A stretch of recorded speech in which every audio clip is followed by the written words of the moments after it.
حکم تو دعائے قنوت کو پڑھیں، باقی سب بھی چیزیں یاد کرتے ہیں تو یہ کیوں نہیں یاد ہو سکتی؟ یہ تو کسی نے حکمت کے ساتھ یہ کہہ دیا کہ چلو بھائی یاد کرنے میں اگر 2-1 دن لگتے ہیں تو وقت خالی نہ جائے، اس جگہ پر اللہ سے عہد کر لو اور اس کی توحید خالص کا اقرار کر لو. وہ تو اتنی سی بات تھی، جان چھڑانے کا طریقہ تو نہیں تھا نا. محمد جان نہیں چھڑاتا، نماز کے اندر تو اس کا دل اٹکا ہوتا ہے. وہ جو نماز چھڑاتے ہیں یہ ان کا رویہ ہو سکتا. آپ دیکھیں کہ یہی نماز، اس کے اندر جب آپ یہ دعائے قنوت کے اندر جب کہتے ہیں نخلو و نترک من یفجرک، نخلو ہم ان سے خلا لے لیتے ہیں، اللہ ہم ان کو چھوڑ دیتے ہیں، وہ نترکو اور ان سے الگ ہو جاتے ہیں اور ان کو چھوڑ دیتے ہیں، من یفجرک جو آپ کی نافرمانی کرتا ہے.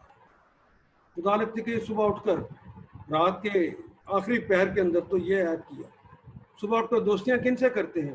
کیا وہاں دیکھتے ہیں کہ یہ اللہ والا ہے کہ نہیں؟ اللہ والوں سے وہ دوستیاں کرتے ہیں؟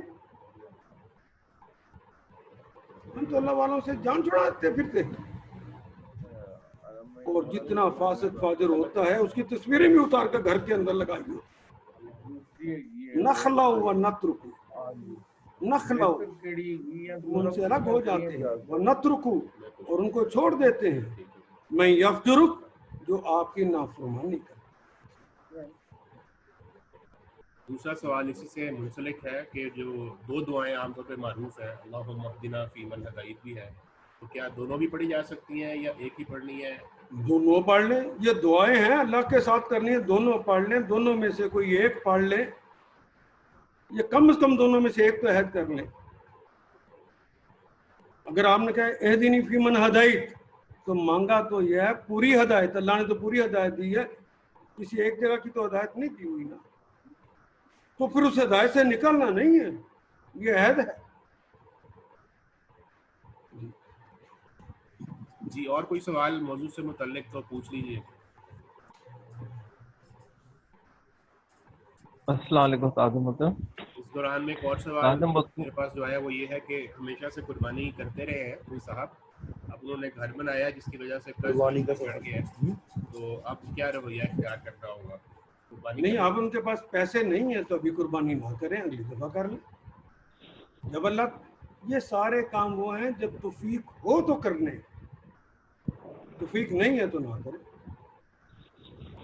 سنت ابیکم ابراہیم، یہ اس یاد دہانی کے لیے ہے، بنیادی طور پہ اس کو ذہن میں رکھیے کہ اللہ جس طرح تو نے قربانی مانگی بیٹے کی ہمارے باپ حضرت ابراہیم سے، اور وہ تیار ہو گئے تھے اپنے بیٹے اسماعیل کو ذبح کرنے کے لیے، ہم آج بھی تیار ہیں. جس طرح انہیں بکرا بھیج دیا تھا، دمبا بھیج دیا تھا، اس طرح ہم ان کی سنت میں آج دمبا ہی کر رہے ہیں. وہ تو اپنا بیٹا ہی کر رہے تھے، لیکن وہ بعد میں تیری جناب سے دمبا پہنچ گیا. ہم اس سنت کو پورا کر رہے ہیں، دمبا کر رہے ہیں، بکرا کر رہے ہیں، چوپایا کر رہے ہیں، وہ کر تو رہے ہیں ہم، لیکن نیت یہ ہے کہ جب تیرا دین ہم سے بچوں کی قربانی مانگے گا، جب ذات کی قربانی مانگے گا، جب مال کی قربانی مانگے گا، یہ تھوڑوں پیسوں کا نہیں آتا. عام بکرا عام دنوں میں اگر وہ 10,000 کا ہے یا 15-20 ہزار کا ملے گا، 30 ہزار کا ملے گا، مہنگا ہی ملنا ہے. مال کی بھی قربانی ہے، وقت کی بھی قربانی ہے، اور اس کے بعد محنت ہے اس کے اوپر. خود قربانی کر سکتے ہیں تو قصاب کر رہا ہے نا، لیکن اس کو گوشت کو لے کر بانٹنا اور یہ اتنی دیر اس کے اوپر کھڑے ہو کر یہ کام کرانا، یہ محنت طلب کام ہے. یہ محنت کریں گے تیرے دین کے لیے جب تیرا حکم ہو جائے گا، وقت لگائیں گے جب تیرا حکم ہو جائے گا، مال لگائیں گے جب تیرا حکم ہوگا، صلاحیتیں لگائیں گے جب تیرا حکم ہو جائے گا. تو اولاد کی قربانی مانگے تو ذات کی قربانی مانگے، حاضر ہے. اگر آج پیسے نہیں ہیں تو یہ عہد تو کر سکتے ہیں، یہ عہد تو کیجیے. کون جانے اللہ دوسروں سے بھی زیادہ آپ کو جرا عطا فرما. جی طیب بٹ صاحب آپ پوچھنا چاہ رہے ہیں کچھ؟ جی السلام علیکم جی. تو اعظم محترم آپ نے بے حیائی کیا کہا جب بازاروں میں عورتوں نے ایسے لباس میں ہم اپنی نظریں تو چکا لیں گے, جب گھر میں آئیں گے تو ٹی وی پہ بھی اس طرح پاکستانی ڈرامے لگے ہوتے ہیں جس اور شرائط یہ ہے کہ جب ہم پیسہ میں اس سے عورتوں نے مانگنا چاہیں تو لباس واپس لے سکتے اس قابل نہیں کہ وہ میری دیکھ سکیں شرائط کیا ہے ڈرامے, تو ہیں. وہ بھی پیسہ ہماری جب ہم وہ بھی چاہیں تو بے اس سے حیائی لے میں ہی آئے سکتے گا. ہیں, ایون نقصان کی صورت میں. تو اس میں صحیح رویہ اچھا کیا یہ ہے؟ کیا ہے, پیسے واپس پورے لے سکتے ہیں یا کیا ہے؟ ہاں یعنی ہماری انہوں نے کہا کہ ہماری رقم بہت زیادہ نہیں ہے لیکن ہمیں واپسی کے مطالبے کا اکارڈنگ ٹو ایگریمنٹ حق حاصل ہے. تو اس میں اسلامی کتنے رویہ پیسے, میں یہی پوچھ رہا ہوں نا ان سے, ذرا ہاں پوچھیں کیا اگر نقصان ہو گیا, نقصان کا حصہ کاٹنے کے بعد اگر آپ نے معاہدہ ہی اسلام کی روح کے خلاف کیا تو یہ معاہدہ نیل اینڈ ویلڈ ہے. یہ معاہدہ نہیں ہے. آپ ان کے ساتھ یہ کر سکتے تھے معاہدہ کہ 50-50, 40-60, 30-70, وہ جو معاہدے کی نوعیت ہو اس کے مطابق ان سے معاہدہ کر لیتے, تو پھر اس کے اندر آپ معاہدے کے اندر شریک ہو جاتے, اس کے نفع اور نقصان کے اندر اب آپ کو شریک ہونا پڑے, پروفٹ اینڈ لاس. یہ تو ہم ورنہ یہ کہ جب اس اسلامی رویہ یہی ہے کہ جب نقصان یعنی جب اس کی ایبلٹی ہو پے کرنے کی تبھی اس سے مانگا جائے. نہیں ہے ہی نہیں, ہم مانگ ہی نہیں سکتے. نہیں جو باقی رہ گئے نقصان کے بعد. ہاں نقصان کے پیسے نکل گئے, جو باقی بچ گئے ہیں تو پھر وہ بیلنس شیٹ جب بن جائے گی, وہ ایک کاروبار جب کیا تھا وہ اس کو جب کنکلوڈ کیا جائے گا اس وقت آپ پیسے مانگیں گے. وقت سے پہلے اگر پیسے مانگیں گے تو اس کا اپنا کاروبار جو ہو رہا ہے وہ بھی بیٹھ جائے گا. تو اسلام اکنامک پہیے کو روکنے کا حامی نہیں ہے, اکنامک پہیہ چلتے رہنا چاہیے. اگر معاہدہ تھا تو اس کے خلاف. اسی طرح ایک اور سوال ہے کہ کیا حکومت وقت اقلیتوں کے لیے ان کے عبادت گاہیں بنا سکتی ہیں آج کل کے تناظر میں, وہ جو اسلام آباد میں مندر کی تعمیر اس حوالے سے؟ یہ فیشن کے طور پر سوالات ہو رہے ہیں پورے میڈیا کے اندر, اور وہ بھی بول رہے ہیں جن کو دین کے الف بے کا بھی نہیں پتا. کل میں خود ایک میرے موبائل پہ آئی ہوئی تھی بات, وہ میں سن رہا تھا, ایک صاحب کہہ رہے تھے میں نے تو نہیں پڑھا لیکن وہ مجھے کسی نے بتایا ہے کہ فتاوی عالمگیری میں ہے کہ حکومت بنا کر دے سکتی مندر کسی. اللہ کے بندے, جس بات کو تو نے پڑھا نہیں ہے میڈیا کے اوپر آ کر اس کی بات کر رہا. فتاوی عالمگیری جو ہے یہ حضرت امام ابو حنیفہ رحم اللہ تعالیٰ کے مسلک کے عین مطابق, اس کے اوپر کوئی اختلاف نہیں. نبی محترم صلی اللہ علیہ وسلم دیکھیے, جب آپ نے فتح مکہ کے موقع پہ سب کو امان دے دی اور کسی کو مجبور نہیں کیا کہ وہ مسلمان ہو جائے, ذمہ بننا چاہتے ہو ذمہ بن جاؤ, اور مومن ہو کے رہنا چاہتی ہو تو مومن ہو کے رہو. یہ سب لوگوں نے مرکز بنا رکھا تھا خانہ کعبہ کو اپنی عبادت کا, یا اپنے بعض جگہوں پہ انہوں نے وہ اپنے اپنے بتوں کو رکھا ہوا تھا, اس کی عبادت کرتے. قبائل کے اپنے اپنے تھے. نبی محترم صلی اللہ علیہ وسلم نے خانہ کعبہ کو تو پاک کیا, اندر سے نکال دیا. حضرت بلال بن رباح ان بتوں کے پتھروں کو بھی اٹھا اٹھا کر ٹوٹے ہوئوں کو باہر پھینکتے چلے گئے. کیا دوبارہ کسی کو رکھنے دیے؟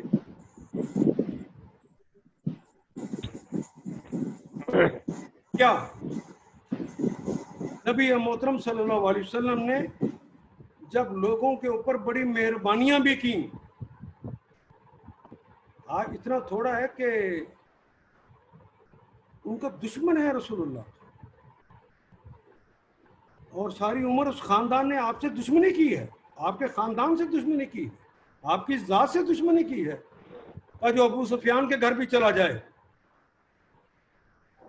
حضرت حمزہ کا کلیجہ چبانے والی کے گھر بھی چلا جائے, وہ بھی امان میں چلا. جو اپنے گھر میں چلا جائے وہ بھی امان میں چلا جائے، جو کافر اپنے گھر میں بیٹھ گئے اس کو بھی امان دے. لیکن مہربانیوں کے باوجود کسی کو وہ مندر وہ جگہ بنانے کی اجازت دی. ہاں جو حکم دیا ہے وہ یہ ہے، وہ سن لیں کہ ان کو زبردستی مسلمان نہیں کیا جا سکتا، وہ اپنی عبادت خود کر سکتے ہیں، اور جو ان کے معبد بنے ہوں ان کو گرایا نہیں جا سکتا. یہ بھی سن، جو معبد بنے ہوں ان کو گرایا نہیں جا سکتا. تو رسول اللہ صلی اللہ علیہ وسلم نے پھر ان کا معبد تھا خانہ کعبہ، اس کو کیوں گرا دیا؟ نہیں، معبد ان کا نہیں تھا، یہ معبد تو اللہ کا گھر حضرت ابراہیم نے بنایا تھا، حضرت اسماعیل نے بنایا تھا اللہ کی عبادت کے لیے. ان کا وہاں پہ قبضہ تھا، وہ اٹھا کر قبضہ باہر کیا. کسی کی عبادت گاہ کو توڑا نہیں ہے. ہاں وہ اپنی عبادت گاہ کو پرانی ہو جائے تو بنانا چاہیں تو ان کو ممانت نہیں ہے، وہ بنائیں، اپنی عبادت کریں، ان کو ممانت نہیں ہے. ہم فوراً ہی کٹسی کے اندر چلے جاتے ہیں، جانتے ہی نہیں ہیں کہ دین حق اور دین باطل کیا ہوتا ہے. اسلام دین حق ہے، اسلام کے علاوہ جتنے دین ہیں وہ باطل. کیا باطل کی آبیاری کے لیے دین حق کوشش کرے؟ اس لیے حضرت عمر بن خطاب رضی اللہ تعالیٰ عنہ نے یہ آرڈر جاری کر دیا تھا کہ مملکت کی حدود میں کوئی نیا معبد مسجد کے علاوہ نہیں بنے، اور کوئی بھی غیر مسلم اپنا معبد نیا نہیں بنا سکتا. جو پہلے بنے ہوئے ہیں ان کے اندر وہ عبادت کر سکتا.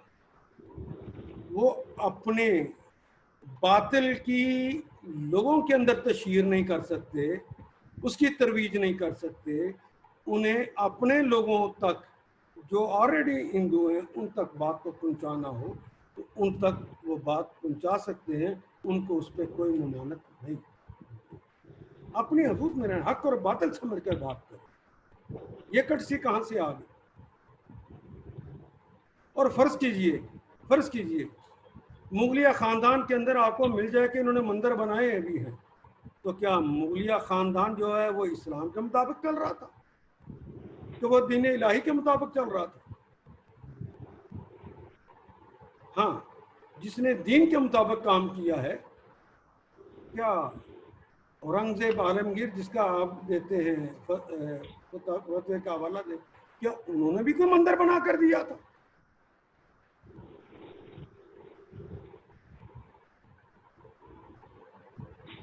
سوچیے اس بات.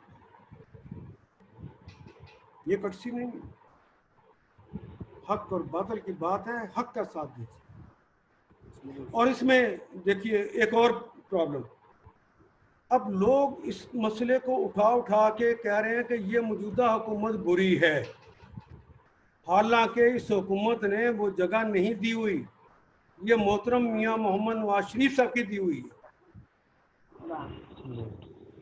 اور اب یہ محترم موجودہ حکومت جو ہے یہ پیسے لگا کر اس کے اوپر بنانا چاہ رہی ہے. یہ شور جو اٹھا ہے، اب حکومت نے یہ کیا ہے کہ وہاں سے لے کر کے اس کو اب وہ جو ہماری کونسل بنی ہوئی ہے نظریاتی کونسل، اس کے حوالے کر دیا ہے کہ وہ کیا فیصلہ کرتی ہے. تو انشاءاللہ وہاں سے فیصلہ ہو جائے گا، تو گھبرانے کی اس میں کوئی ضرورت نہیں. مجھے سورۃ توبہ کے آیت کے الفاظ میں بڑے معنی کے ہیں. جی قاتل الذین لا یؤمنون باللہ ولا بالیوم الاخر ولا یحرمون ما حرم اللہ ورسولہ ولا یدینون دین الحق من الذین اوتوا الکتاب حتی یؤتوا الجزیہ عن ید وهم صاغرون.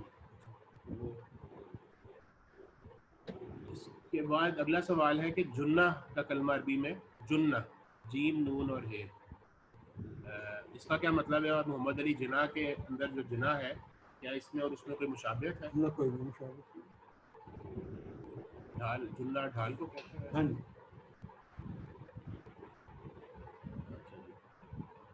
یہ کلمہ اور ہے، وہ کلمہ وہ اور ٹھیک ہے. یہ ہے کہ ساتھ ہے وہ دعاؤں کو لیے.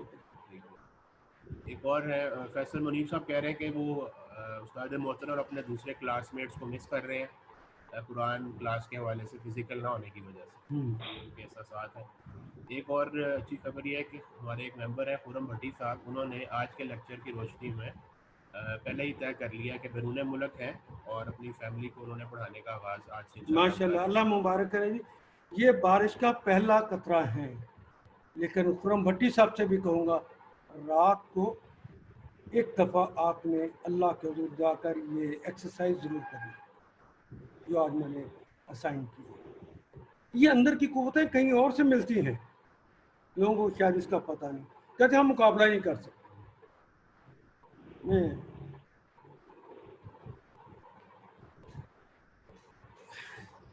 جب اسلامک لاء کر کے واپس آیا تو میرے والد محترم نے پوچھا کہ وہاں کیا پڑھ کر آئے, کیونکہ میں لکھا کرتا کہ میں کلیہ شریعہ میں پڑھ رہا ہوں, میں کلیہ شریعہ کر رہا ہوں, اس طرح کی بات. یہ کلیہ شریعہ کا کلمہ انہیں سمجھ نہیں آتا, تو انہوں نے پوچھا یار مجھے سادہ لفظ 10 پڑھ کے کیا ہیں.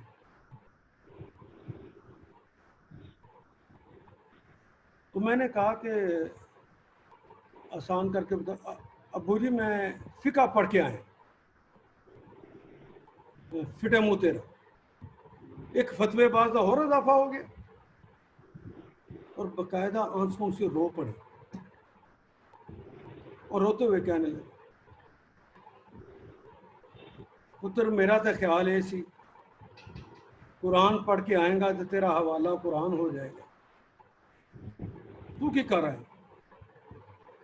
تو جس طرح لے مخصوص بچے کرتے ہیں, تو میں نے بھی اپنے والد محترم سے کہا, وہ زمانہ تھا توتی بولتا تھا ڈاکٹر اسرار صاحب کا, وہ ایک ہال تھا ان کے پاس, اس میں وہ ماڈل ٹاؤن میں لیکچر دیتے تھے, پھر وہ دوسری جگہوں پہ بھی جا کے لیکچر دیتے تھے. تو میں نے والد صاحب سے کہا ابو وہ جو قرآن والی بات آپ کر رہے ہیں کہ وہ حوالہ بن گئے, میں قرآن کا کام کروں, وہ تو ان لوگ کرتے ہیں جن کے پاس اتنا بڑا حال ہو اور اتنی ان کے سے ہو کہ وہ لوگ ان کی بات کو سننے کے لیے وہاں پر پہنچ. تو میرے پاس تو کچھ بھی نہیں ہے, میں کیسے کر سکتا ہوں. تو انہوں نے کہا بیٹا تم نے سچ کہا ہے, مجھے اب سمجھ آ گئی ہے, جو تھا وہ بھی ضائع کر آئے, جانے سے پہلے توحید تو تمہارے پاس تھی نا,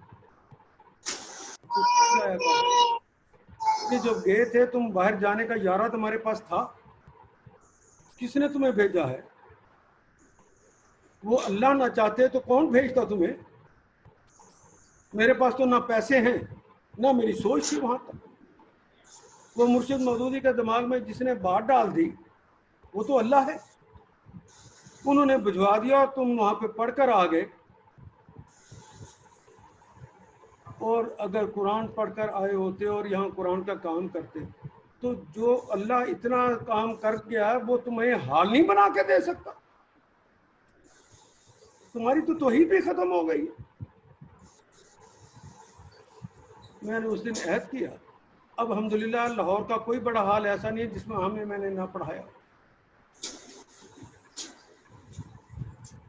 ہر جگہ اب میرے شاگرد پڑھا رہے ہیں, آن لائن بھی پڑھا رہے ہیں اور سامنے بھی پڑھا رہے ہیں, اور الحمدللہ میرا حوالہ وہی ہو گیا جو میرے والد محترم چاہ رہے ہیں. یہ نہ کریں کہ حالات نہیں ہیں, مشکل ہے, جب حالات ٹھیک ہوں گے پھر کریں گے.